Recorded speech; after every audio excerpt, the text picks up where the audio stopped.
In the peaceful suburban town of Westbridge, Ethan Walker was widely seen as a local success story. At 37, he owned a flourishing construction business, lived in a custom-built home on the town's outskirts, and was admired for his generosity. Following a painful divorce 2 years prior, friends described Matt as cautious, hesitant to re-enter the dating scene. That all changed when he met Isabelle Shaw. Isabelle, 29, was vibrant, magnetic, and full of charm. She worked as a waitress at a trendy downtown lounge where Matt was a familiar face. Their relationship took off at lightning speed. Within 3 months, Isabelle had moved into Matt's home. Friends noticed a shift. Matt grew distant, less engaged with his social circle and more withdrawn from his professional life. Isabelle, in contrast, seemed to blossom. She quit her job, claiming she wanted to focus on building a life with Matt. But behind the walls of their picturesque home, tension brewed. Isabelle had expensive tastes, designer handbags, luxury spa treatments, weekend getaways, and Matt covered all. Slowly, financial pressure crept into his otherwise disciplined life. When Matt attempted to set financial boundaries, Isabelle reacted with emotional distance, accusations of him not loving her, or threats to leave. Still healing from his previous marriage, Matt couldn't bear the thought of losing her.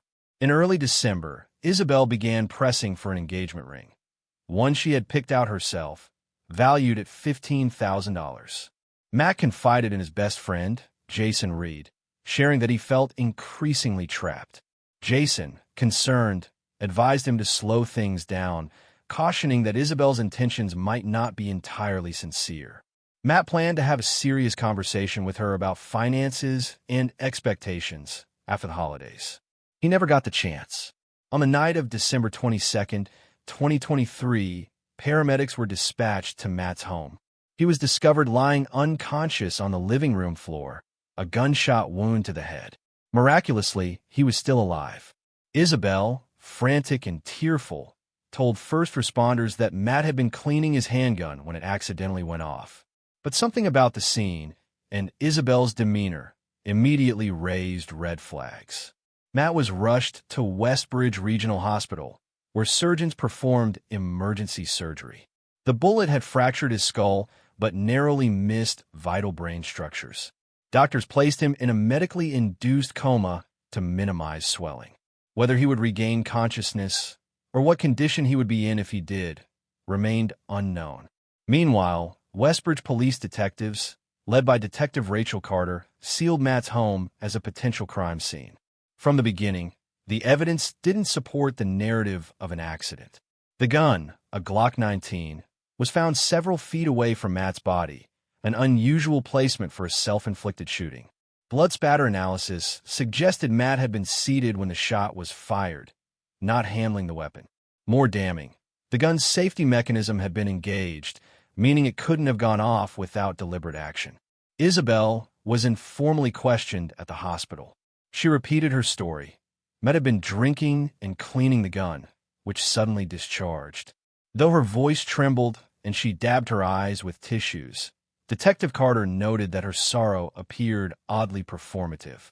When questioned about specifics, where Matt had been sitting, how the gun discharged, her answers grew inconsistent. Hospital staff also overheard her making urgent, whispered phone calls as she paced the lobby, anxiety evident, but not necessarily from grief. One nurse later reported hearing a chilling remark from Isabelle. "He better not wake up and start talking."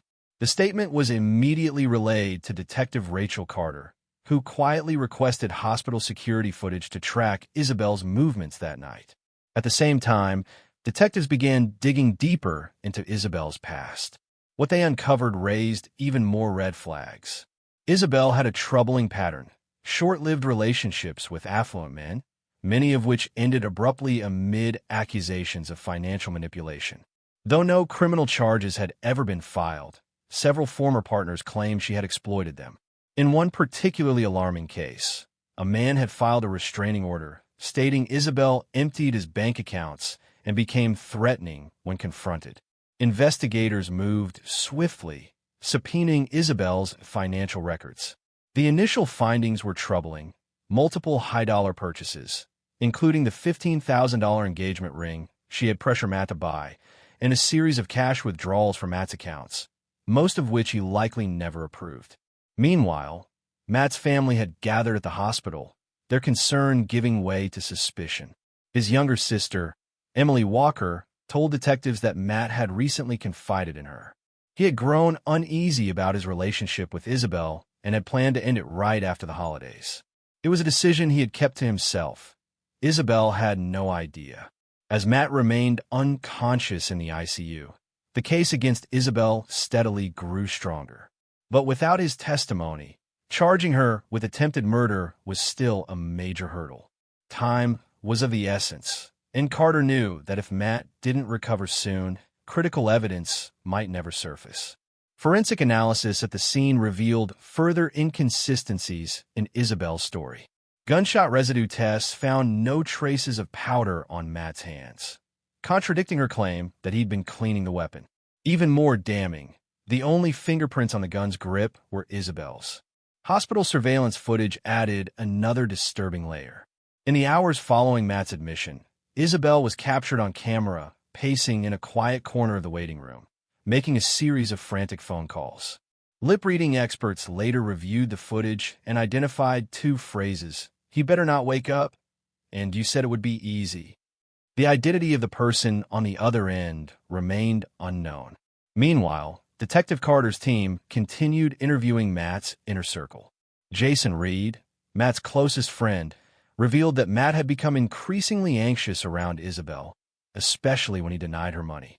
Just 2 weeks earlier, Matt had canceled a lavish trip to Mexico she had planned, and according to Jason, Isabelle threatened to make sure he regretted it. Further financial records revealed Isabelle had been siphoning funds from Matt's business accounts. Over a span of 3 months, more than $60,000 had quietly disappeared. Even more mysterious were repeated payments to a man named Derek Knox, a name completely unfamiliar to Matt's family and friends. As the investigation intensified, Isabelle's behavior began to shift. She visited Matt's hospital room daily, putting on a dramatic show of loyalty and sorrow for the nurses. But when left alone, staff noted her demeanor changed. She grew tense, constantly checking his monitors, her expression more anxious than heartbroken. Despite the mounting evidence, it was all still circumstantial. Prosecutors remained cautious. Without a confession, a credible witness, or Matt's own account, an arrest could easily unravel. Detective Carter knew they had to wait for the right moment. One wrong move could let Isabelle slip away for good. Then, 5 days after the shooting, the call finally came. Matt had opened his eyes. Matt was now responsive to basic commands. While it would take time for him to fully regain cognitive function, his survival, once seen as a slim possibility, had become an undeniable fact. Detective Rachel Carter rushed to the hospital the moment she received the update. But she wasn't the only one. Isabelle Shaw had already arrived. She was sitting beside Matt's bed, leaning in close, whispering softly into his ear. Matt's response was immediate and chilling. Upon seeing Isabelle, he tried to recoil, pulling against the bed's restraints. His heart rate surged, triggering alarms on the monitors. Though he couldn't yet speak, his fear was evident. His message was clear. He didn't want her anywhere near him. The critical question now was, would he remember what happened that night? And if he did, could he testify? Matt's slow return to consciousness wasn't the miracle Isabelle had hoped for. It was a time bomb. Within hours of him waking, hospital staff noticed a shift in her demeanor. She became controlling, demanding to be alone with Matt, and lashing out when nurses intervened. Her desperation was becoming harder to mask. Alerted by Carter's team, hospital administrators took swift action. Isabelle's access to Matt was restricted to supervised visits only. Furious, she demanded explanations, but was met with polite deflection at every turn. Meanwhile, Detective Carter followed up on the lead involving Derek Knox.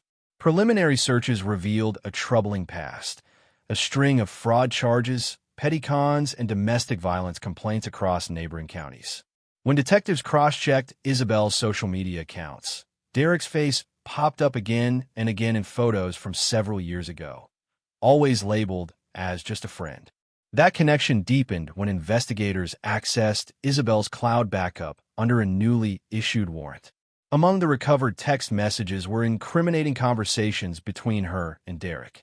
The content was alarming. They discussed getting free of Matt, making sure he can't fight back, and veiled references to money transfers. One message from Isabelle read, "After this, we'll be set for life. No way he wakes up."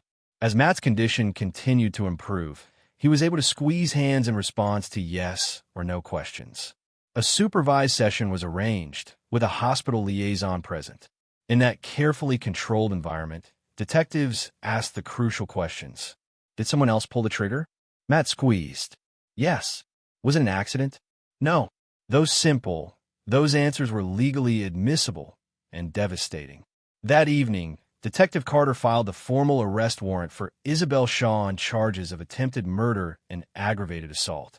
But it was a delicate move. Matt's health was still fragile, and prosecutors feared the defense would challenge his credibility, claiming his brain trauma rendered his testimony unreliable. Carter knew they needed more. She ordered an urgent manhunt for Derek Knox, but he was already proving elusive. Neighbors at his last known address said he had vanished days earlier, just after the night Matt was shot. A bolo, be on the lookout, was issued for his vehicle, a dented blue Chevy pickup. Back in Westbridge, Isabelle seemed to sense her world unraveling.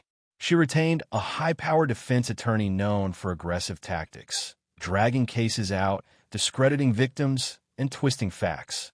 Her legal team immediately began spinning a new story. Matt had a drinking problem. He was suicidal. Isabelle was nothing more than a horrified witness to a tragic accident. Detective Carter wasn't surprised. She had seen cases fall apart before. But Isabelle didn't know what Carter did. Matt was getting stronger. And more importantly, he was starting to remember. As the town of Westbridge buzzed with rumors, Carter's team raced the clock. They needed Derek. They needed Matt's full statement. And they had to destroy Isabelle's narrative before it could poison the case for good. The real battle was just beginning. The morning after Matt first communicated with detectives, Detective Rachel Carter, along with the district attorney's office, finalized the arrest warrant for Isabelle Shaw. But executing that warrant would require finesse and precise timing. Isabelle had proven herself to be volatile and unpredictable. If she caught wind of what was coming, she could flee, or worse, destroy critical evidence. To avoid any misstep, Carter and her team quietly launched a surveillance operation. They monitored Isabelle's daily movements between the hospital and her residence, keeping tabs on her car and mapping her routines.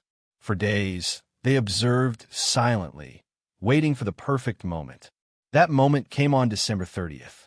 Shortly after Isabelle left the hospital that afternoon, officers initiated the plan. They pulled her over just 2 blocks from Matt's house, citing a routine traffic violation.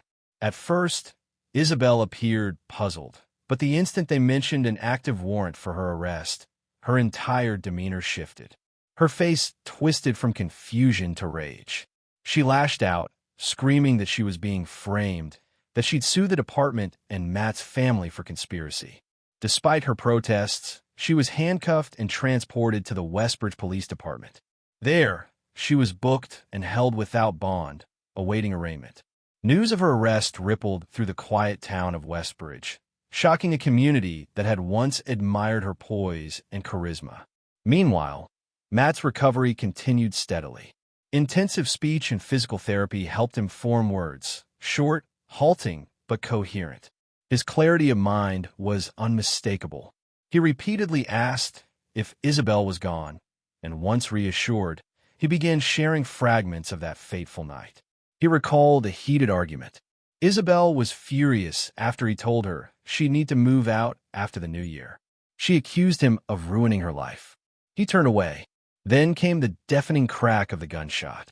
He never saw the weapon in her hand. There was no warning, just pain and darkness.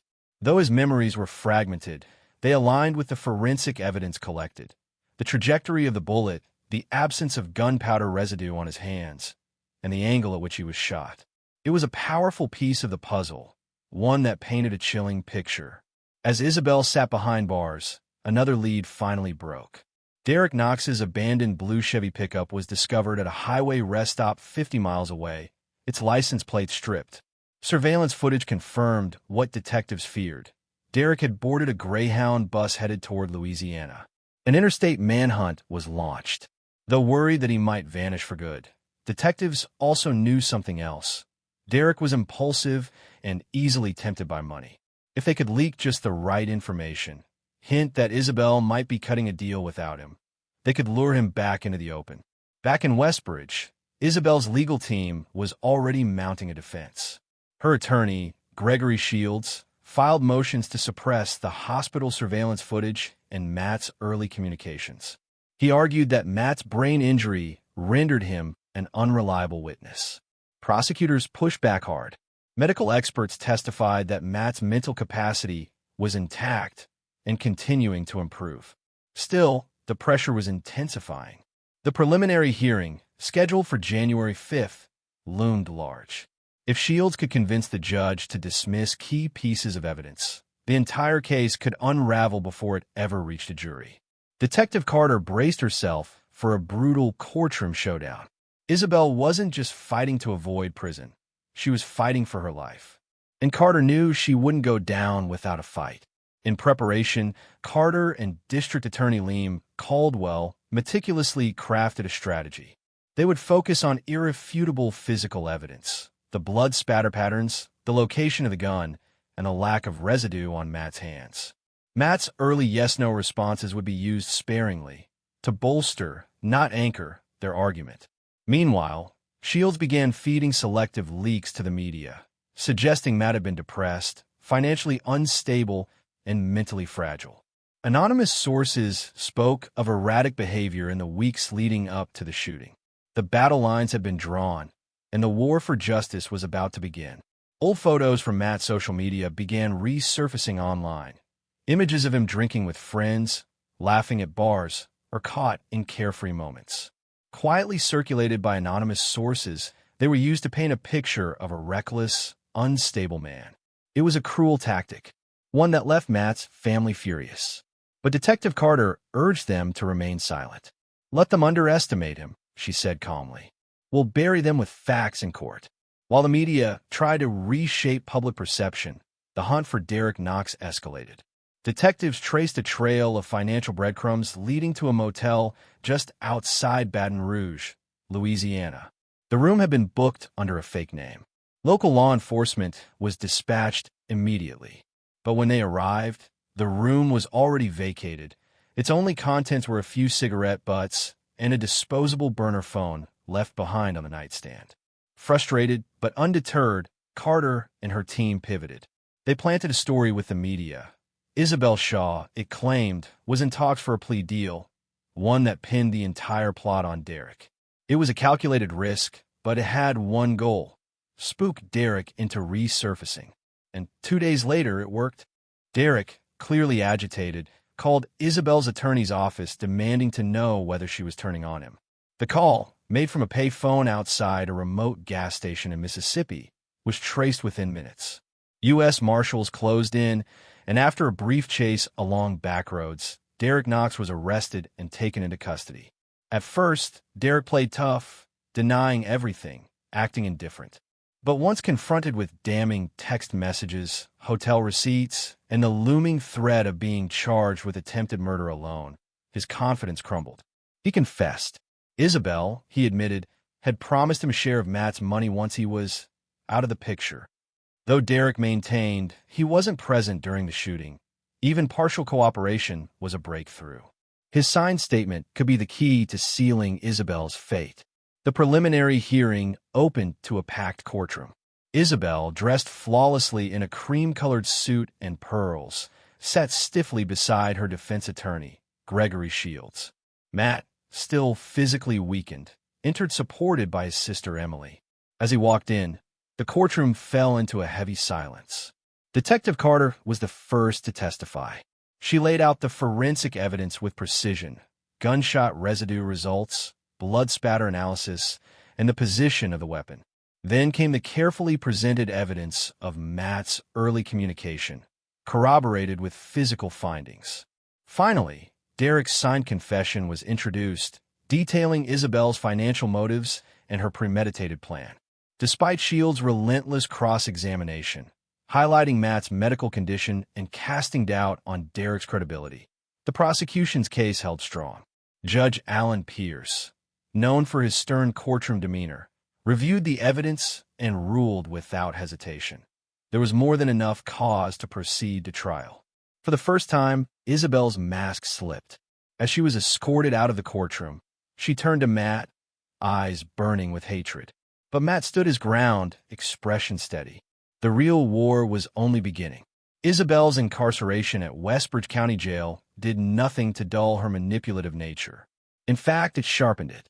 From the very first night, she began calculating. She charmed fellow inmates, quietly identifying those with connections outside the walls. Through coded phone calls and whispered messages, she set two new goals: discredit Matt further and silence anyone willing to testify against her. The jail staff, already briefed on her manipulative tendencies, kept close watch. But Isabelle was clever. She cloaked her threats in innocent phrases, talking of helping friends or righting wrongs. It wasn't until an informant, herself facing serious charges, stepped forward that authorities began to grasp the true extent of Isabelle's reach and how far she was willing to go to avoid facing justice. In exchange for leniency in her own case, a jail informant came forward with a startling revelation. Isabelle had approached her with a chilling request to help orchestrate a threat against Matt Walker. The goal was to stage a believable accident meant to intimidate Matt into dropping his accusations or recanting his testimony. Isabelle allegedly promised a substantial cash payment from secret funds she claimed were safely hidden and untouchable. Detective Carter moved quickly. Matt was placed under immediate police protection, both at the hospital during his rehabilitation sessions and at his family's home, where he stayed on weekends. A covert sting operation was approved, allowing the informant to maintain contact with Isabelle while under close surveillance. Simultaneously, prosecutors froze all of Isabelle's known financial accounts and launched an investigation into potential shell companies she may have used to stash assets. Forensic accountants soon uncovered a deliberate pattern of small transactions leading to a private digital currency wallet, clear evidence of an effort to hide funds intended for illicit use. Back in the county jail, Isabelle's desperation began to show. Her defense attorney, Gregory Shields, publicly maintained the narrative that Isabelle was the victim of a vindictive witch hunt, insisting that Matt's brain injury made him an unreliable witness and portraying Derek Knox as a manipulative liar. But behind closed doors, Shields was growing anxious. He confided in colleagues that without solid witnesses or any evidence backing Isabelle's claims, the case against her was becoming increasingly fragile. Meanwhile, Matt's recovery, though slow, was steady. His speech returned in fragments, often accompanied by frustration, but his mind grew sharper. With each therapy session, his memory of the night he was shot became more vivid. He began recalling key moments: Isabelle's emotionless stare, the tense argument over money, and her sudden movement toward the drawer where he kept his handgun. Despite the trauma, Matt was determined to testify, not only for justice, but to ensure that Isabelle could never harm anyone else. Derek Knox, held in protective custody, also began cooperating more fully. During additional interviews, he explained how Isabelle had seduced him into her web with promises of money and false tales of Matt's emotional abuse. Initially believing her, Derek eventually realized the danger she posed. His evolving testimony added crucial weight to the prosecution's case. As Matt regained strength and Derek's cooperation deepened, the sting operation reached its dramatic climax one frigid January afternoon. Wearing a hidden recording device, the informant met Isabelle during outdoor recreation time. In hushed tones, Isabelle laid out her plan with chilling clarity. The attack would take place during one of Matt's rehab visits, disguised as a random mugging. There would be no link to her. The payment would be delivered through anonymous cryptocurrency channels. The recording captured every detail. Within hours, Detective Carter presented the evidence to the district attorney. Isabelle was promptly charged with new felonies: witness tampering and solicitation of assault. She was moved into solitary confinement to prevent further schemes. News of her failed plot spread rapidly throughout the jail. The fragile influence Isabelle had built crumbled overnight. Inmates who once courted her favor now kept their distance. Isolated and stripped of her manipulative power, Isabelle's demeanor turned from smug to increasingly erratic. Meanwhile, under constant security, Matt pressed forward with his recovery. Though physically weaker, his resolve had never been stronger. Fueled by anger, heartbreak, and a growing sense of justice, he worked closely with victim advocates and prosecutors, preparing for the testimony that could help seal Isabelle's fate. His speech therapy sessions evolved. From basic word formation to full accounts of the night he was nearly killed, each word preparing him for the day he would take the stand. Derek Knox, now cooperating with law enforcement, was placed in protective custody in a neighboring county to ensure he remained outside of Isabelle Shaw's reach. In return for a reduced sentence on lesser charges, he agreed not only to testify at trial, but also to provide detailed written statements. These documents outlined Isabelle's financial manipulations, threats, and psychological tactics. His cooperation marked a turning point in the case. Meanwhile, the financial investigation into Isabelle's activities continued to yield results. Forensic accountants uncovered a complex network of hidden investments and offshore bank accounts, registered under various shell companies. The value of these concealed assets totaled hundreds of thousands of dollars, far more than investigators initially suspected. Prosecutors quickly moved to freeze and seize the accounts, eliminating any opportunity for Isabelle to fund an escape or orchestrate further retaliation. Despite the ever-growing mountain of evidence, Isabelle's defense team didn't back down. Her attorney, Gregory Shields, filed a flurry of legal motions to suppress the jailhouse recordings on grounds of entrapment, motions to challenge Matt Walker's reliability as a witness due to his brain injury, and motions to discredit Derek Knox as a known criminal and admitted liar. Though none of these motions succeeded at the preliminary stage, they revealed the aggressive defense strategy that would soon unfold at trial. As the trial date approached, the emotional toll on Matt intensified. Nightmares, anxiety, and a looming fear of facing Isabelle in open court weighed heavily on him. To prepare him for the ordeal, prosecutors arranged for trauma counselors to guide him through the process. Every day was a mental and emotional battle, but Matt remained unwavering in his resolve. "She almost ended my life," he told Detective Carter during one private session. "She's not going to silence me now." Meanwhile, Isabelle, now fully aware that her influence had evaporated and her backroom maneuvers had failed spectacularly, pivoted to a new defense, claiming that she was merely a pawn, manipulated and coerced by Derek Knox. She portrayed herself as the real victim, framed and abandoned. It was a desperate move, but desperation can sometimes sway jurors. Detective Carter, however, knew better than to let her guard down. Isabelle was still dangerous. The war wasn't over. It was just entering its most public phase. The trial of the state of Westbridge versus Isabelle Shaw opened on February 15th. The town had waited for this moment, not just for justice, but for the drama. Media vans surrounded the courthouse, and national outlets labeled it the Gold Digger shooting scandal. Inside, security was airtight, metal detectors, armed deputies, and limited seating. Each morning, Matt arrived flanked by officers and his sister, Emily. Though outwardly composed, the tension in his posture and the scars on his body told a deeper story. He had lost weight and now walked with a slight limp, permanent reminders of what Isabelle had done. Isabelle, in contrast, appeared calm and collected. Her dark skirts and neatly styled hair reinforced the image her defense team was selling, that of a delicate, misunderstood woman caught in over her head. Her behavior in court was carefully curated, dabbing at unseen tears, casting nervous glances toward the jury, and portraying vulnerability at every turn. Opening statements set the tone for what was to come. Prosecutor Nora Caldwell pulled no punches. She framed the case as a cold, calculated attempt on Matt's life, motivated by greed and executed with chilling precision. Caldwell presented the forensic evidence, financial trails, the incriminating text messages between Isabelle and Derek, and even the recorded jailhouse plot to intimidate Matt. Shields, in response, leaned hard into emotional appeal. He painted Isabelle as a frightened woman manipulated by a seasoned con artist, suggesting Matt, still recovering from trauma, could not recall the events clearly. He labeled the case a tragedy, not a crime. But the facts spoke loudly.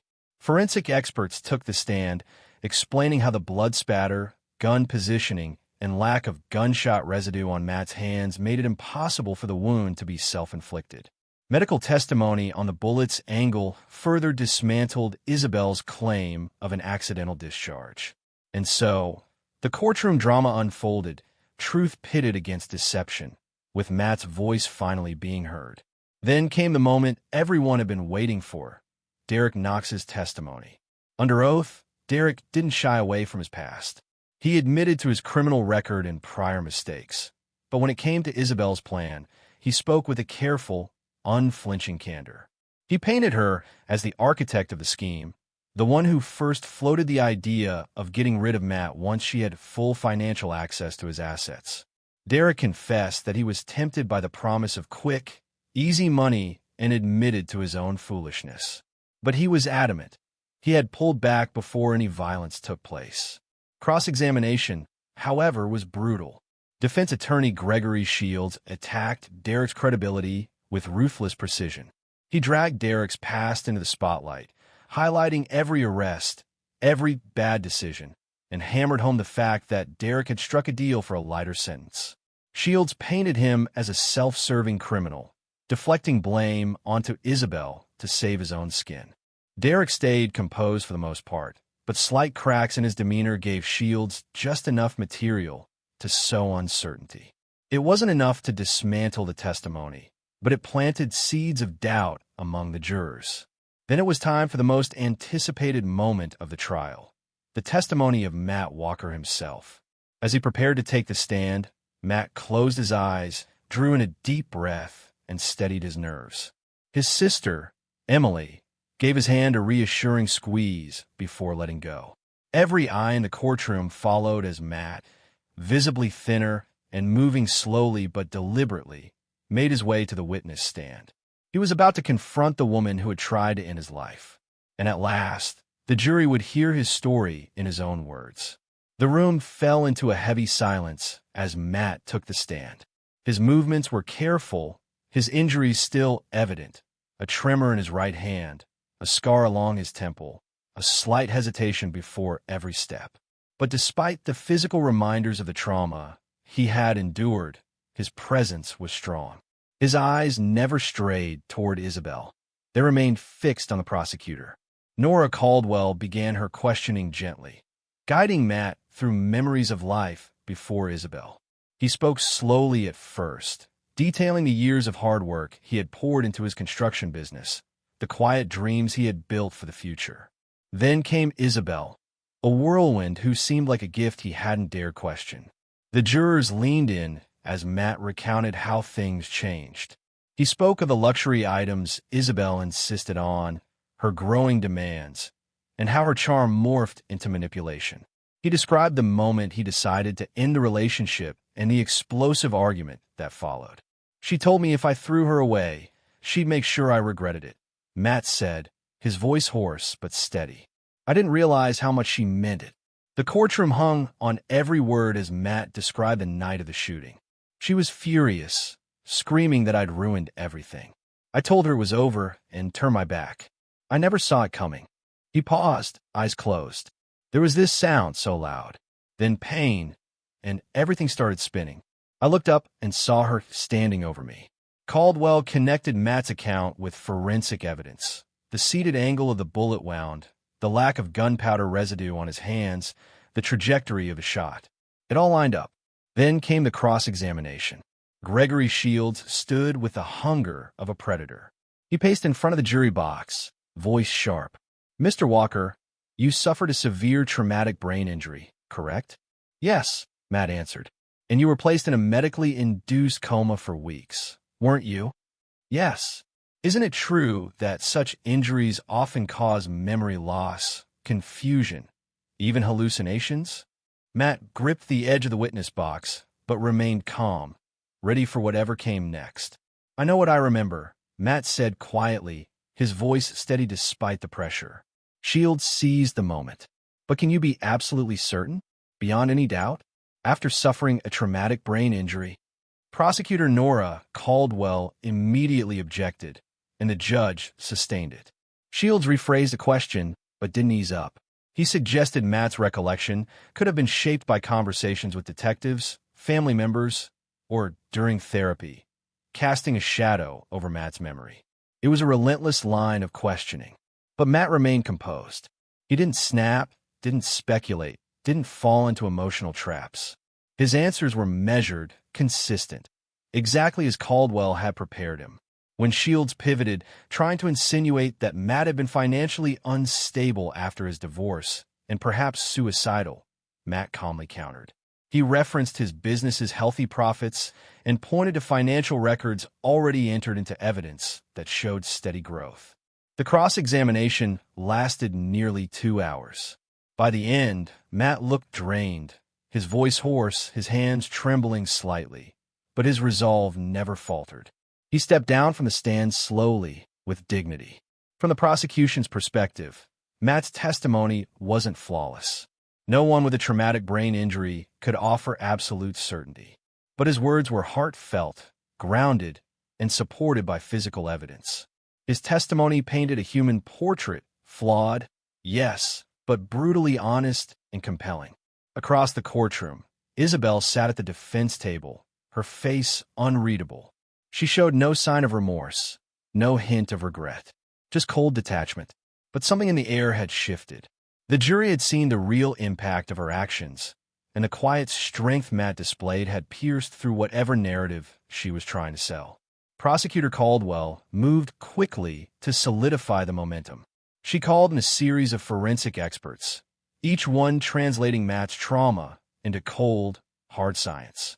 A blood spatter analyst testified that the patterns on the floor and furniture were consistent with someone seated, not someone holding or firing a weapon. A ballistics expert confirmed that the safety on Matt's gun would have required deliberate disengagement before it could be fired. The medical examiner took the stand next, stating with certainty that the bullet's angle and trajectory matched a seated victim. The wound was not self-inflicted. It couldn't have been. Caldwell's case was becoming ironclad. Shields tried to shake the experts. He suggested contamination, human error, inconsistencies in the chain of custody. But the experts remained firm. Their composure under fire only made the jury more confident that the evidence was sound, carefully handled, and beyond dispute.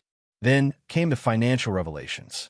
Banking records and encrypted text messages revealed a disturbing truth. Over $80,000 have been drained from Matt's accounts in just 6 months. Payments disguised as rent or living expenses have been funneled to Derek Knox. Luxury items purchased and hidden from Matt. It was no longer a story of a complicated relationship. It was a story of greed, methodical, ruthless, and premeditated. The final blow came with the jailhouse recordings.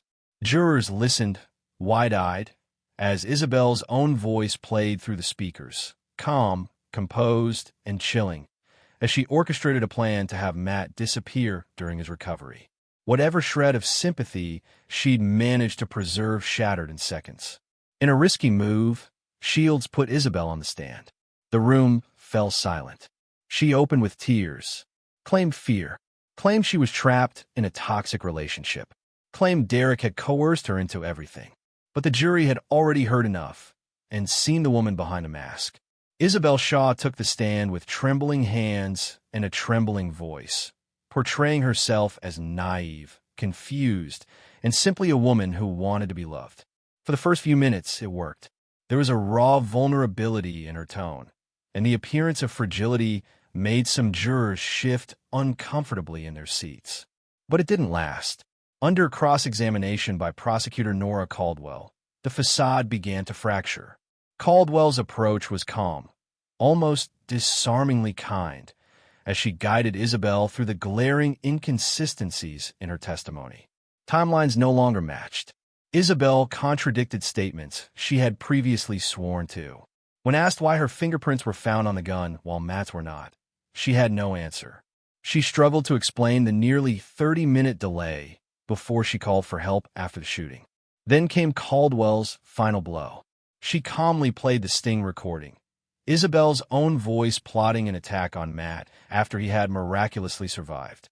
When Caldwell asked if the voice on the recording was hers, Isabelle, visibly pale and rattled, admitted it was. The damage was instant and irreversible. From the prosecution's table, Detective Carter watched the jury closely. She could see it, the shift. The softness in their eyes vanished, replaced by cold judgment. Whatever sympathy Isabelle had managed to evoke was gone. They no longer saw her as a victim. They saw her as a predator, one who not only tried to kill, but also attempted to finish the job from behind bars. The trial was now racing toward its conclusion, and Isabelle Shaw was no longer in control of the story. The morning of closing arguments arrived with palpable tension.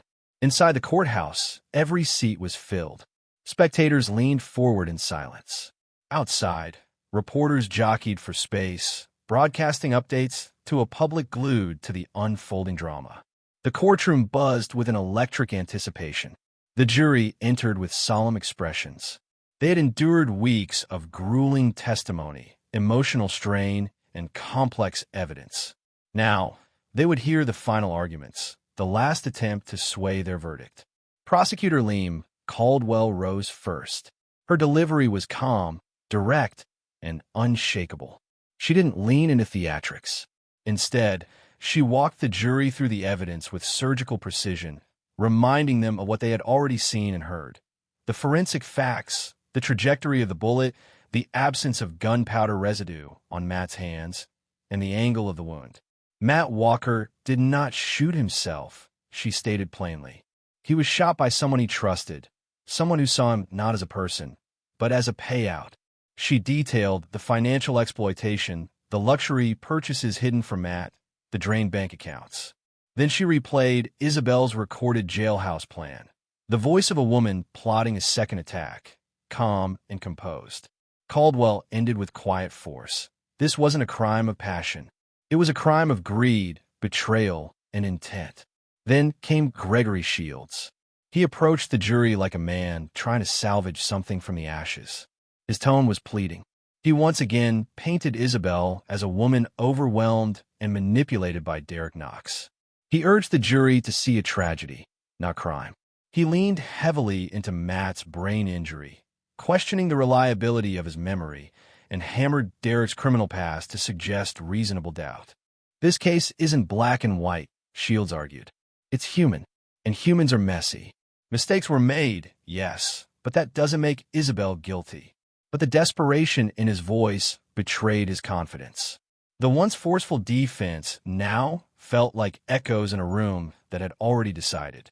When Judge Alan Pierce gave the jury their instructions, they listened intently. They were told to weigh only the facts, discard emotion, forget public opinion, and focus solely on evidence. Matt sat silently in the gallery, eyes closed, exhaling slowly as the jury retired to deliberate.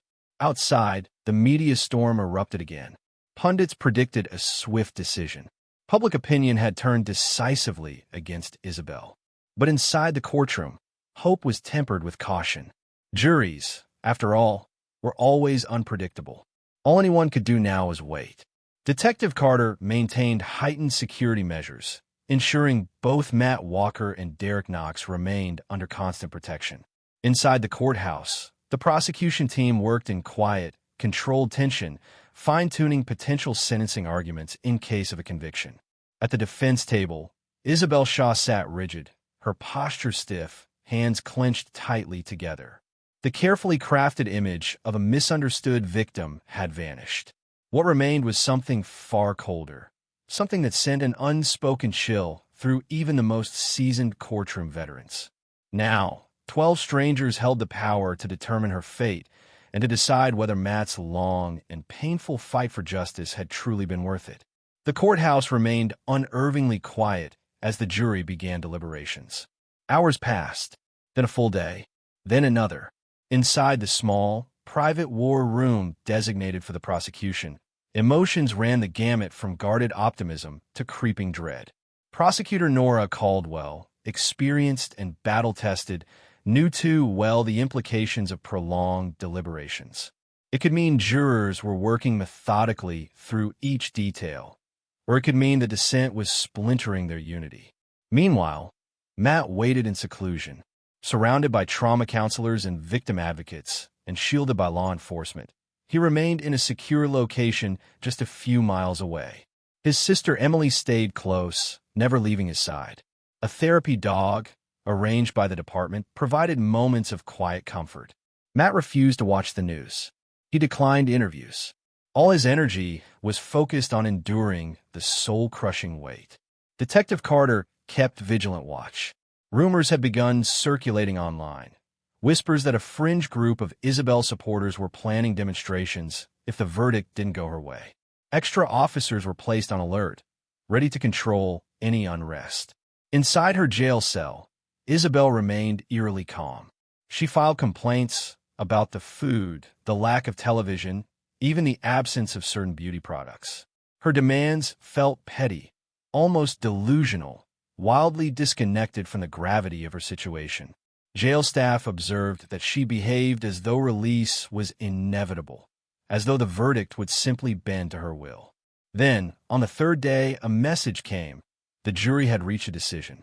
Word spread through the courthouse like wildfire. Reporters scrambled for position. Victims' rights advocates arrived en masse. A wall of uniformed deputies assembled for added security. Matt was briefed by officials. He wouldn't be required to speak, only to sit in the courtroom and listen. But the weight of that, even in silence, felt crushing. His hands trembled slightly as he buttoned his shirt. He forced himself to breathe, to move forward step by step. The courtroom filled quickly. The energy inside was taut, electric, unlike anything felt before. Even the reporters, usually stoic, bore grim expressions. Isabelle was brought in under heavy guard, dressed in a sharp navy suit and wearing a faint, unsettling smile, as though she still believed the world would contort itself around her. The jury filed in solemnly. No one made eye contact. No smiles. No signals. Just a room bracing for impact. Judge Alan Pierce called for silence. "Madam Foreperson," he asked, "have you reached a unanimous verdict?" A woman in her 50s, with a worn but unwavering expression, stood. "Yes, Your Honor." The clerk proceeded. "On the charge of attempted murder, what is your verdict?" "Guilty." An audible gasp rippled through the courtroom. Someone wept softly. Others simply exhaled, as though releasing breath they'd been holding for weeks. The clerk continued. "Aggravated assault with a deadly weapon? Guilty. Financial exploitation? Guilty. Witness tampering and solicitation of assault? Guilty." For charges. For convictions. Matt closed his eyes. A single tear traced his cheek, not from sorrow, but from a profound, almost numbing release. He hadn't just survived the shooting. He had survived everything that came after it. Isabelle remained motionless, her expression unreadable. No tears, no outbursts. Only the faint tightening at the corners of her mouth betrayed that her carefully constructed world had just imploded. Judge Alan Pierce thanked the jury for their service and scheduled the sentencing hearing for 2 weeks later. Isabelle was immediately remanded into high-security custody with no possibility of bail. Outside, the courthouse erupted. Reporters shouted over one another. Victims' advocates cheered. And in the midst of it all, the last of Isabelle's supporters quietly slipped away. Signs lowered, chants silenced, their movement defeated. Justice, at last, had spoken. For Matt, it didn't feel like victory, not exactly. No verdict could undo the pain. No conviction could erase the night Isabelle pulled the trigger. But it was something. It was justice. A step, however small, toward reclaiming the life that had been shattered. And more than anything, it was a reminder that no matter how charming the mask or calculated the manipulation, truth could still break through. The sentencing hearing was scheduled for 2 weeks after the verdict. Enough time for attorneys to prepare, but far from enough time for wounds to heal. During those days, Matt worked closely with prosecutors and trauma counselors to craft his victim impact statement. It was grueling.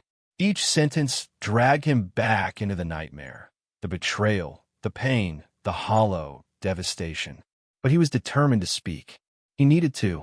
Detective Carter and her team remained on high alert. While the threat from Isabelle's fringe supporters had mostly faded, the final stages of a trial often triggered desperate, unpredictable behavior. Security around the courthouse remained tight. Meanwhile, Isabelle waited in high-security isolation.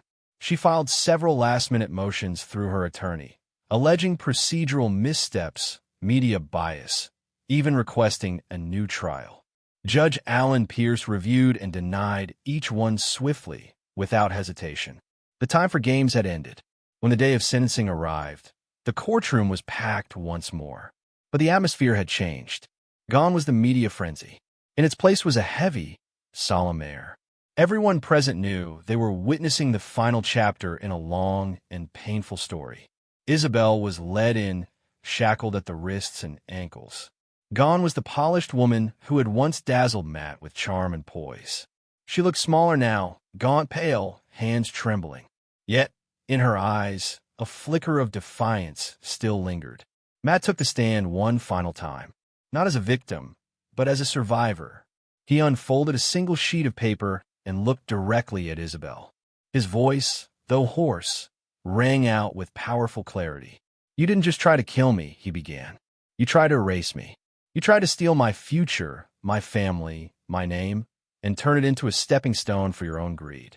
He paused, letting the silence stretch across the courtroom. "But you failed." He spoke of the endless months of agony, the grueling physical therapy, the sleepless nights, and the way fear had robbed him of peace. He shared how trauma had strained his friendships, how shame had made him question everything, including his worth. "But the worst thing you did," he said, his voice shaking, "was make me believe I didn't matter, that I was disposable." He leaned slightly forward, voice steady now.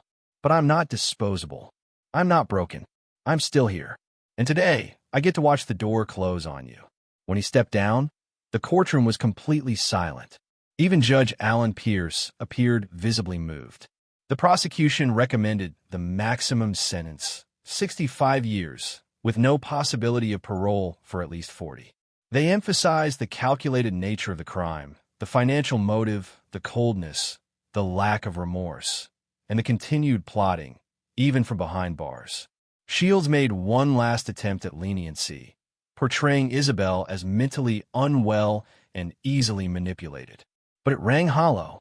Even Isabelle seemed to understand it was futile. When asked if she had anything to say before sentencing, she stood slowly. Her voice barely audible, she muttered, "I did what I had to do. No apology. No remorse. Just a chilling, hollow justification." Judge Alan Pierce didn't waver. His sentencing was swift and merciless. For the calculated and deliberate attempt to end a man's life, for the betrayal of trust, and for the manipulation and intimidation of witnesses, this court sentences you to 65 years in state prison. Isabelle Shaw's shoulders slumped under the weight of the judge's words. There were no outbursts, no final remarks, just silence as she was led away, shackled and expressionless, vanishing behind a heavy wooden door that closed with a resonant, final slam. For Matt Walker, there were no cheers, no applause, no sense of triumph, just a deep, aching exhaustion. And yet, for the first time in what felt like an eternity, there was a sliver of peace. It was over, or at least the worst of it was. The courtroom emptied quickly after sentencing, leaving behind echoes and a heavy stillness. When Matt stepped outside, it marked the first time in months he'd done so without an armed escort. The sky above was overcast, the air cool, and the town moved on around him as if the last few months hadn't left something fractured at its core. He didn't know what he had expected to feel.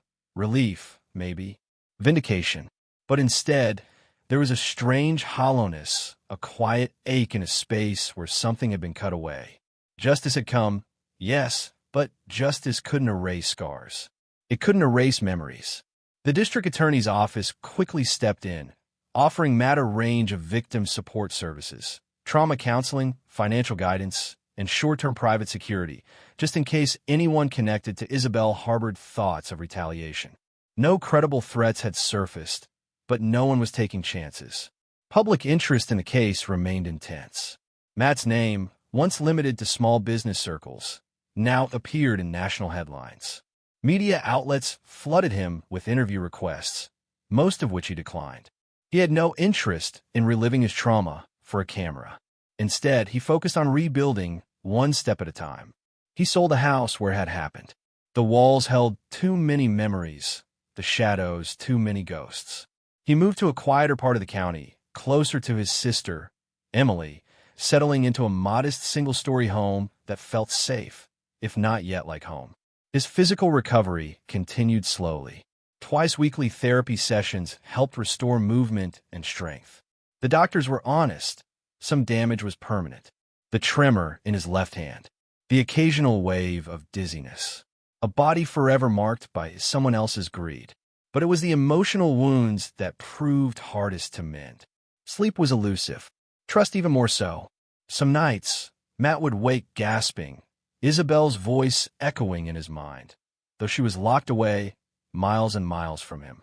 Through it all, Emily never left his side, and Detective Carter continued to check in, not as part of her duty, but as someone who refused to let Matt become just another forgotten name in a case file.